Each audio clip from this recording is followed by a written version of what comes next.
तो इस फिल्म की शुरुआत में हमें दो सिस्टर्स से मिलवाया जाता है जो एक नई चर्च के लिए काम कर रही थी। सिस्टर पैक्सटन और सिस्टर बर्लीज इन्हें चर्च के लिए न्यू मेंबर्स लेकर आने थे। जिन लोगों ने उनकी ऑफर एक्सेप्ट की थी, ये लोग उनके घर जाकर उन्हें चर्च के लिए इनविटेशन देने वाले थे। रास्ते में इन दोनों सिस्टर्स को कुछ लड़कियां मिल जाती हैं जो सिस्टर पैक्सटन को बुली करती हैं और सिस्टर पैक्सटन दुखी होकर रोने लग जाती है, जिससे हमें पता चलता है कि वो बहुत भोली और बहुत नरम दिल की हैं। ये देखकर सिस्टर बर्नीस उन्हें समझाती है कि आपको अपने आप को मजबूत करना होगा, ऐसे रोने से कुछ नहीं होगा जिंदगी में। शायद बातें करते हुए ये लोग मंजिल पर पहुंच ही गए थे। रास्ते में बारिश भी होना शुरू हो गई थी और ये दोनों भीगे हुए भी थे। ये लोग आए थे मिस्टर रीड्स के घर, जिन्हें रिलीजन के बारे में कुछ सवाल करने थे। मिस्टर रीड इन्हें घर के अंदर बुलाते हैं, लेकिन बर्नीस कहते हैं नहीं, हम अंदर नहीं आ सकते। हमारे चर्च का एक रूल है कि अगर घर में कोई लेडी ना हो तो हम उस घर में नहीं जाते। तब यहाँ रीड ने कहा मेरी वाइफ है और वो किचन में ब्लूबेरी पाइस बना रही है। इन्हें ब्लूबेरी की खुशबू भी आ रही थी घर से, इसलिए उसकी बात मानते हुए ये दोनों घर के अंदर चली गई। साइकिल्स इन्होंने अपनी बाहर ही पार्क कर दी थी। घर जाकर इन्होंने अपना गीला कोट उतारकर रीड को दिया और वहाँ बैठ गई। रीड ने इनसे कहा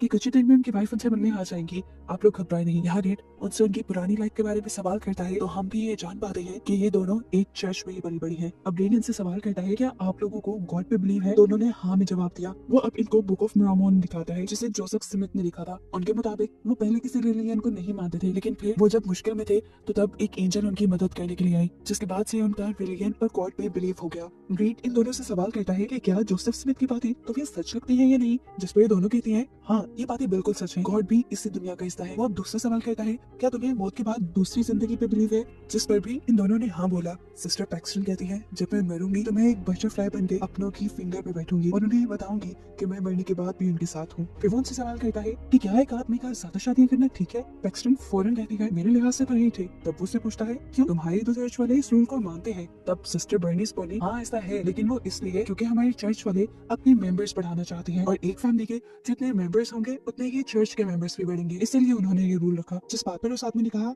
नहीं ऐसा नहीं था, मैं बताता हूँ। जोसेफ ने अपनी ऐयाशी के लिए ज्यादा शादियां की थी और उसको फॉलो करते हुए ये लोग ज्यादा शादियां करने लग गए और इस सब को रिलीजन का नाम दे दिया। ये सुनकर अब दोनों सिस्टर्स एकदम से बहुत ज्यादा हैरान हो गई। इस आदमी को तो उनसे ज्यादा नॉलेज था। फिर उसने इन दोनों को बताया कि मैंने काफी सारे रिलीजन पढ़े हैं और अब तक का मेरा निचोड़ ये है कि तुम जितना ज्यादा जिस रिलीजन को पढ़ोगे तुम्हें लगेगा कि तुम उतना उस रिलीजन को कम जानते हो। इसके बाद वो उठकर लॉन्च से कमरे की तरफ चला जाता है और कहता है कि अगर तुम मेरी वाइफ से मिलना चाहते हो तो अंदर आ जाओ। इन लोगों को कुछ गड़बड़ लग रही थी, अंदर बिल्कुल अंधेरा था। यहाँ पर पैक्सटन ने जैसे ही कैंडल मोड़ी तो वो ब्लूबेरी फ्रेग्रेंस कैंडल थी और इससे ये लोग जान गए कि वो आदमी झूठ बोल रहा था। उसकी वाइफ नहीं थी उसके घर और ना ही वहाँ कोई ब्लूबेरी पाई बना रहा था। कुछ गड़बड़ महसूस होने पर ये लोग चर्च में कॉल करने का नाटक करते हैं, लेकिन ये आदमी कोई कच्चा खिलाड़ी नहीं था। इन्हें बताता है कि इसके घर की दीवारें मेटल की बनी है, जिसकी वजह से कोई सिग्नल भी अंदर नहीं आता और यहाँ की आवाजें भी बाहर नहीं जाती। इन्हें जब ये एहसास हुआ कि यहाँ पे ट्रैप हो चुके हैं तो सिस्टर बर्नीस ने कहा कि हमें उस आदमी से बात करनी चाहिए, शायद वो हमें यहाँ से जाने दे। ये लोग आगे बढ़कर उसको फॉलो करते हुए कमरे में चली गई। ये कमरा बिल्कुल एक चर्च की तरह बना हुआ था। आते ही उन लोगों ने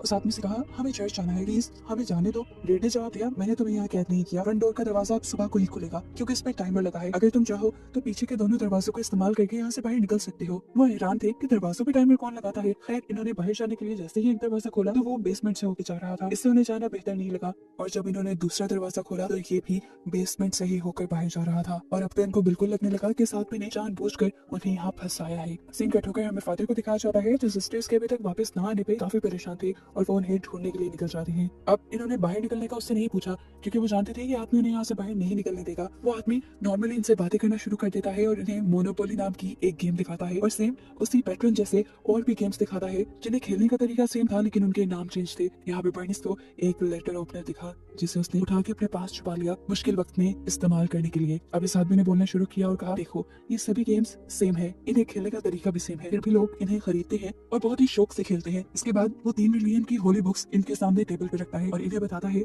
कि मैंने ये तीनों पढ़ी हैं, इन तीनों में सेम बातें लिखी हुई हैं, जिसका मतलब था कि एक ही रिलीजन बस ठीक है और बाकी रिलीजन ने पिछले रिलीजन को कॉपी किया है। वो यहाँ पर इन्हें ये भी कहता है कि तुम्हारी चर्च भी फेक है, ना जाने किसने किसको कॉपी किया है। इनकी बातें सुनते सुनते सिस्टर बर्नीस अपने कोट में हाथ डालती है। उसके कोट में उसकी साइकिल की चाबियां नहीं थी, चाबियां इस टाइम पैक्सटन के कोट में खनक रही थी और वो ये देखकर जान गई कि इस आदमी ने एक प्लान के तहत उन्हें यहाँ ट्रैप किया है। उसने जरूर उनके बाइक्स के साथ भी कुछ किया है, इसीलिए चाबियां अब पैक्सटन के पास है। वो उसके ट्रैप को समझकर उसका सारा लेक्चर सुनकर उससे कहते हैं, आप जो भी कहें, आपका इस सारा लेक्चर सुनने के बाद भी मुझे गॉड पे और अपनी रिलीजन पे बिलीव है। उसकी बात सुनकर मिस्टर रीड वहाँ पे मुझे 2 दरवाजों पे बिलीव और डिसबिलीव लिख देता है और कहता है कि अगर तुम गॉड पे बिलीव रखती हो तो बिलीव वाले दरवाजे से जाओ, मैं भी देखता हूँ तुम्हें गॉड क्या सही रास्ता दिखाते हैं या नहीं। ये लोग अब गॉड पे बिलीव करते हुए बिलीव वाले दरवाजे के अंदर चली जाती है। यहाँ पे बहुत अंधेरा था, इन्होंने मोबाइल की टॉर्च ऑन की तो इन्हें वहाँ पे एक टेबल और चेयर दिखा और एक दूर छोटी सी विंडो भी दिखी जिससे लकड़ी से सील किया गया था। ये लोग चेयर उठाकर उस विंडो की सील तोड़ने की कोशिश करते हैं, लेकिन एक लकड़ी से ज्यादा वो इसे तोड़ नहीं पाई। अब सिस्टर बर्निस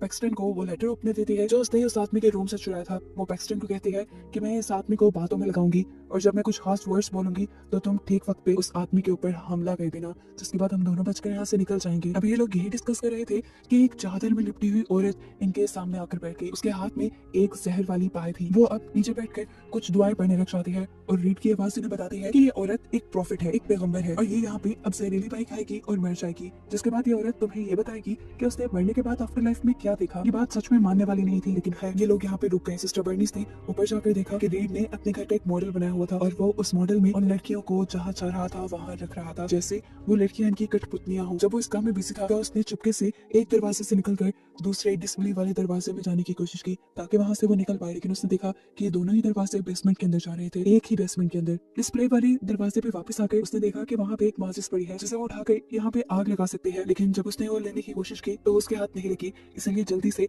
वो अपने वाले दरवाजे में वापस चली गई। जहाँ जाकर उसने देखा कि वो औरत जिसे रीड प्रॉफिट कह रहा था वो जहरीली पाई खाकर मर चुकी है। उसके मरते ही रीड इन दोनों से कहता है कि तुम उस औरत की नसें और सांसें चेक करो, क्या वो मर गई है। ये लोग जब चेक करते हैं वो औरत सच में मर चुकी थी। जिसके बाद रीड ने कहा कि अब ये औरत उठेगी और तुम्हें बताएगी कि उसने आफ्टर लाइफ में क्या देखा। वो यही बात करता है कि अचानक उनके घर की बेल बजाती है। ये दोनों जानती थी कि फादर ही आए होंगे यहाँ उनको ढूंढते हुए, लेकिन रीड ने जाकर झूठ बोल दिया कि मेरे घर पे इस टाइम कोई भी नहीं है, बाहर साइकिल्स भी नहीं थी, इसीलिए उसकी बात को सच मानते हुए फादर वहाँ से चले गए। यहाँ दूसरी तरफ ये लोग रीड के रूम से वो माचिस ले आई थी जो इनके पास थी। वो बेसमेंट में ये माचिस ऑन करके फादर को ये साइन देना चाहती थी कि वो यहीं पे ट्रैप है, लेकिन इससे पहले ही फादर यहाँ से चले गए। अभी वो यही सब कर रही थी कि पीछे से वो औरत भी जिंदा हो गई जिसे वो प्रॉफिट कह रहे थे। औरत ने जिंदा होते ही इन्हें बताया कि उसने मरने के बाद एक क्लाउड देखा जो जन्नत नहीं था और ये सब भी असल नहीं है। ये कहते कि यहाँ पर रीड आ गया और उस औरत को ले गया। ये सब चीजें देखकर बर्निस मानने को तैयार ही नहीं थी। वो रीड से पूछती है तुमने ये सब कैसे किया? वो मरी थी, मैंने भी चेक किया था। बर्निस सिस्टर फुल कंफ्यूज हो चुकी थी। वो उससे कहती है क्या पता ये उसका नियर डेथ एक्सपीरियंस हो, क्योंकि मैंने भी बचपन में नियर डेथ एक्सपीरियंस किया हुआ है और जब मैं बिल्कुल मरने के करीब थी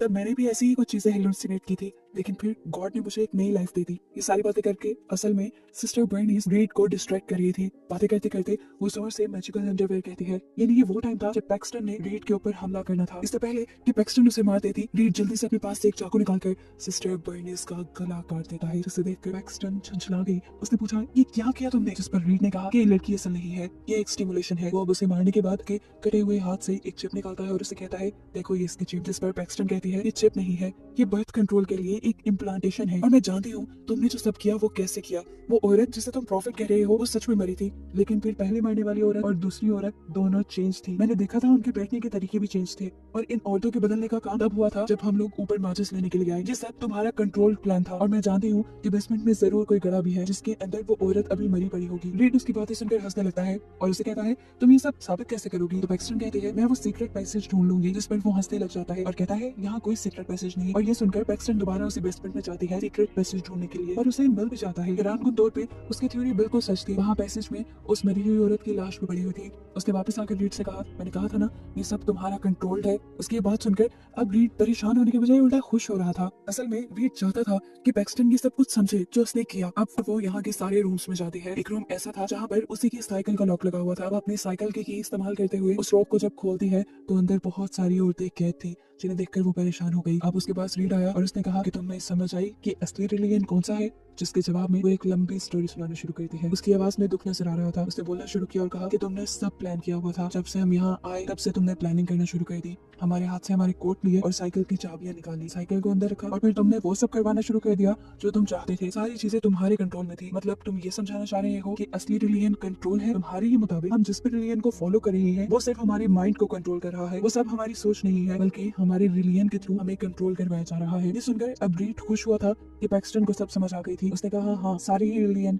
हमें कंट्रोल करते हैं। पैक्सटन को पता नहीं क्या चीज दुख दे रही थी। वो अब अपने पास छुपाया लेटर ओपनर निकालती है जो उसे सिस्टर बर्निस ने दिया था और एकदम से पीछे मुड़कर उस आदमी के गले में स्टैप कर देती है। उसे मारने के बाद वो फौरन ऊपर जाते हैं, ऊपर कमरे में जहाँ रीड ने इस घर का मॉडल बनाया हुआ था उसे देखकर वो यहाँ से बाहर निकलने का कोई रास्ता ढूंढने लगती है। लेकिन जैसे ही वो दरवाजों के पास आती है तो उसे देखने को मिलता है कि ये सारे दरवाजे एक दूसरे से इंटरलिंक्ड है, एक मेज की तरह बना हुआ है ये घर। वो इस पूरे घर में कई मर्तबा घूमी और वापस आकर वही पहुंच गई और उसे समझ आ गया कि शायद वो इस घर से नहीं निकल सकती। अभी वो इसी टेंशन में थी कि एकदम से जख्मी रीड उसके पास आया और उसके जिस्म में उसने स्टैब कर दिया। पैक्सटन भी अब मरने के करीब थी और इस टाइम पे रीड ने उससे कहा कि तुम गॉड को मानती हो, गॉड तुम्हारी बात सुनेंगे, तुम हम दोनों के लिए प्रे करो। यानी वो भी गॉड को मानता था, लेकिन पता नहीं क्यों गॉड से सब लोगों को बहका रहा था। पैक्सटन भी प्रे करती है और तब हम देखते हैं कि सिस्टर बर्नीस लड़खड़ाती हुई यहाँ आती है। पैक्सटन उसे देखकर बहुत ज्यादा खुश थी। वो यहाँ एक लकड़ी का टुकड़ा उठाकर रीड के गले में मारते हुए उसे जान से मार देती है। पैक्सटन खुश थी कि रीड मर गया था और अब उसके साथी उसके पास थी, लेकिन कुछ ही देर में सिस्टर बर्नीस की डेथ हो गई,